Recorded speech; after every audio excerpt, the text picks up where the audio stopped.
Viewers, baby pink কালারের মধ্যে এখন গর্জেস দেখে একটা ড্রেস আমি আপনাদেরকে দেখাবো। কেমন ড্রেসটা ভিউয়ার্স? খুবই গর্জেস এবং কালারটা বিশেষ করে আমার আপুদের অনেক পছন্দনীয় একটি কালার।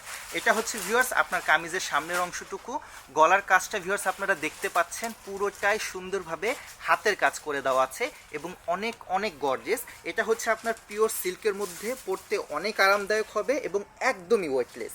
কামিজের নিচের পোর্শনটা ভিউয়ার্স আপনাদেরকে দেখিয়ে দিচ্ছি, এগুলো থাকছে পুরোটাই হাতের কাজের উপর এবং প্রোডাক্টগুলো অ্যাভেলেবেল আছে আমাদের যমুনা ফিউচার পার্ক ব্রাঞ্চে। এই সুন্দর দেখে কালারের মধ্যে এই ড্রেসটা দেখতে এক কথাতে অসাধারণ লাগছে। এটা হচ্ছে আপনার সালোয়ারের পোর্শন। ওকে, এবার আমরা ওড়নাটি একটু দেখব। ভিউয়ার্স, এই সুন্দর ড্রেসের সাথে আমরা ম্যাচিং কালারের একটা ওড়নাও পেয়ে যাচ্ছি। ওড়নাটাও থাকছে খুবই ওয়েটলেস, ওড়নাতেও সুন্দরভাবে এরকম ছোট্ট ছোট্ট ফ্লাওয়ার ওয়ার্ক করে দেওয়া আছে। আশা করছি আমার ভিউয়ার্সদের ড্রেসটা খুবই পছন্দ হবে এবং ভিউয়ার্স প্রোডাক্টগুলো আপনারা সরাসরি এসে দেখে নিতে চাইলে চলে আসবেন আমাদের যমুনা ফিউচার পার্ক ব্রাঞ্চে।